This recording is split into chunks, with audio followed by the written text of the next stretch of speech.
White lung pneumonia, white lung pneumonia, white lung pneumonia, जहां देखो ये white lung pneumonia, white lung disease, white lung syndrome, हर जगह ये देखने को मिल रहा है। हर मीडिया में, न्यूज चैनल्स में, न्यूज़पेपर्स में, ट्विटर पे देखो तो आप ये ट्रेंडिंग में रहता है। नंबर 1, नंबर 2, नंबर 3 पे आपको ये दिख जाएगा। कुछ समय पहले जिस तरीके से कोविड-19 चाइना से स्टार्ट हुआ था एंड ऑल ओवर वर्ल्ड ये पैंडेमिक की तरह फैला था, अब लोगों का यही कहना है कि व्हाइट लंग सिंड्रोम चाइना में स्टार्ट हो चुका है, ये बॉर्डर को भी क्रॉस कर चुका है। बॉर्डर क्रॉस करने के बाद डिफरेंट डिफरेंट कंट्रीज में भी ये देखने को मिल रहा है। तो क्या है आखिर ये व्हाइट लंग सिंड्रोम? आज इस छोटे से वीडियो में मैं आपको ब्रीफली डिस्क्राइब कर दूंगा कि आखिर ये व्हाइट लंग निमोनिया होता क्या है। तो स्टार्ट करने से पहले एक बार मैं आपको फिर से बता दूं, मैं हूं doctor Anurag, MD in paediatrics, and आप लोग देख रहे हैं हमारा चैनल किड ओ केयर।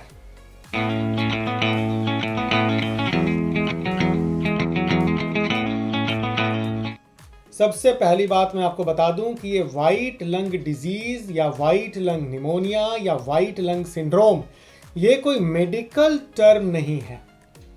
जैसे आप लोगों को याद होगा, कुछ समय पहले हैंड फुट माउथ डिजीज बच्चों में बहुत हुआ था and hand foot mouth disease को लोगों ने टोमेटो फ्लू कहना शुरू कर दिया, क्योंकि इसमें जो रैशेस मिलता था, पैप्यूल्स मिलता था, खासकर हाथों में एंड पैरों में, वो लगता था कि टमाटर की तरह है, इसलिए उसका नाम टोमेटो फ्लू पड़ गया। लेकिन टोमेटो फ्लू कोई मेडिकल टर्म नहीं था। ठीक इसी तरीके से कुछ दिनों पहले आपने देखा था कंजंक्टिवाइटिस, आंखों का आना बहुत कॉमन हो गया था, बच्चों को भी एंड बड़ों में भी आ रहा था। तो लोगों ने इसका नाम पिंक आई रख दिया था, क्योंकि आपने देखा होगा तो आंखें इसमें थोड़ी सी पिंक जैसी हो जा रही थी, डिस्चार्ज भी आता था, इरिटेशन भी होता था, कुछ लोगों को फीवर भी होता था इसमें। लेकिन पिंक आई कोई मेडिकल टर्मिनोलॉजी नहीं है। ठीक उसी तरीके से आज का हमारा ये जो सेशन है, इस सेशन में मैं आपको सबसे पहले यही बताना चाहता हूं कि ये वाइट लंग डिजीज भी कोई मेडिकल टर्मिनोलॉजी नहीं है।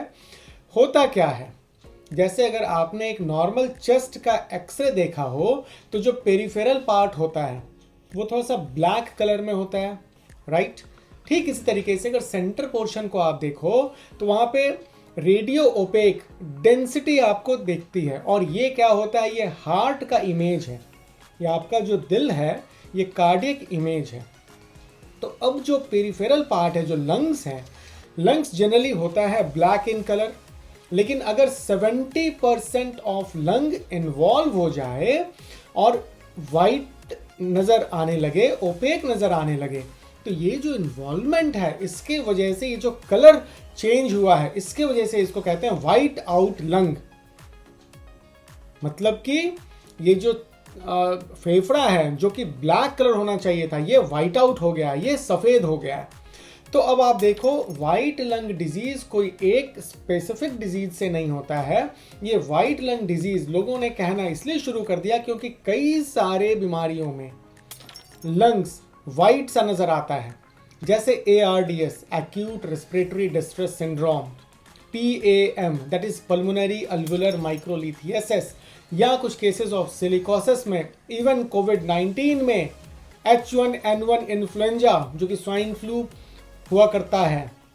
तो इन सब केसेस में भी आप देखो तो consolidation of the lungs, alveoli consolidation होना, या अल्वोलाई में ARDS में जैसे पानी सा भरना शुरू हो जाता है, इसके वजह से हमें 70% of the lungs white colour का नजर आने लगता है, और इसी वाइट कलर के वजह से इसका नाम रख दिया गया है वाइट लंग सिंड्रोम। अब बात करते हैं ये चाइना में आखिर क्या हो रहा है। तो चाइना में जो कुछ केस अभी रिपोर्ट किया गया है, उसमें भी कुछ ऐसा ही देखा गया है। बच्चों में, खासकर 3 साल से 8 साल वाले बच्चों में अचानक से शॉर्टनेस ऑफ ब्रेथ होना, सांस लेने में डिफिकल्टी होनी, हाई ग्रेड फीवर आ जाना, खांसी होना, जुकाम हो जाना। बाद में जब इन बच्चों को एक्सरे कराकर देखा जा रहा है तो इनका लंग्स बिल्कुल वाइट जैसा दिख रहा है।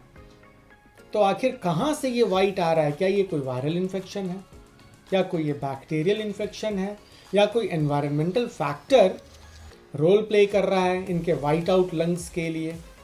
तो ये जो सारी चीज़ें हैं, इन सभी को देखते हुए लोगों ने एक जनरल टर्म दे दिया, white lung syndrome, white lung disease या वाइट लंग निमोनिया।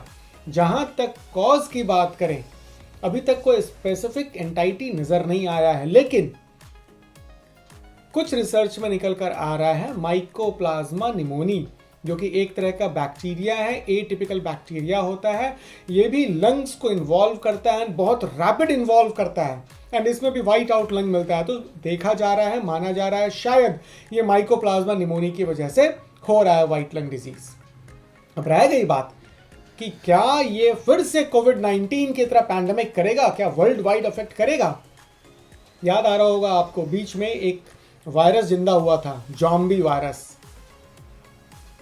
यस, इस जॉम्बी वायरस के बारे में भी यही बोला जा रहा था कि जाग गया है ये जॉम्बी वायरस एंड सारी दुनिया अब बिल्कुल खत्म होने के कगार पे है, क्योंकि ये पैंडेमिक की तरह उभर कर आएगा एंड ऑलमोस्ट सारी दुनिया तबाह हो जाएगी। लेकिन क्या हश्र हुआ, वो जॉम्बी वायरस का नामो निशान अभी नजर नहीं आ रहा है। तो पैंडेमिक होने के लिए बहुत सारा फैक्टर्स रोल प्ले करता है। ऐसा नहीं है कि 1 केस, 2 केस, 4 केस, 100 केस में आपको नजर आ गया तो वो बिल्कुल वर्ल्ड वाइड पैंडेमिक की तरह बढ़ जाएगा। पैंडेमिक होने के लिए आपको चाहिए वायरस का वायरुलेंस या बैक्टीरिया का वायरुलेंस, कितना वायरुलेंट है वो, कितना इन्फेक्टिव पावर है इसके अंदर। ये जो पॉपुलेशन को इन्फेक्ट करने जा रहा है, क्या उन पॉपुलेशन के अंदर कुछ रेजिस्टेंस है या नहीं है, क्या इम्यूनिटी उनके अंदर है या नहीं है, क्या ये ज्योग्राफिकल बॉर्डर्स को क्रॉस कर सकता है या नहीं, क्या डिफरेंट कल्चर्स के लोगों को ये अफेक्ट कर सकता है या नहीं, क्या डिफरेंट ज्योग्राफिकल एरियाज में ये सर्वाइव कर सकता है या नहीं। कोविड-19 के साथ कुछ ऐसा ही हुआ था। वो एक्सट्रीम हॉट कंडीशन में, एक्सट्रीम ह्यूमिड कंडीशन में, एक्सट्रीम जहाँ पे विंटर था वहाँ भी वो सर्वाइव करता था। हर कल्चर के, हर रीजन के, हर जगह के पॉपुलेशन को इसने इन्वॉल्व किया, बच्चों से लेके बड़ों से लेके बूढ़े तक को हर जगह इसका इन्वॉल्वमेंट था, इसलिए ये पैंडेमिक का रूप ले लिया। बट क्या ये आज का वाइट लंग सिंड्रोम ले पाएगा पैंडेमिक का रूप, ये तो कुछ समय के बाद ही पता चलेगा। तो ये थी एक छोटी सी वीडियो, उम्मीद करता हूँ ये जानकारी आप लोगों को जरूर पसंद आई होगी। लाइक करना ना भूलें, अगर पसंद आया हो तो शेयर कर दें अपने जनरल पॉपुलेशन अवेयरनेस के लिए, एंड सब्सक्राइब नहीं किया है कोई बात नहीं है, अभी भी चांस है, नीचे रेड बटन को क्लिक कर दें, साथ में बेल आइकॉन है उसको भी प्रेस कर दें ताकि आपको ऐसी अपडेट्स टाइम टू टाइम मिलती रहे। मिलते हैं अपने नेक्स्ट वीडियो में, टिल देन बाय।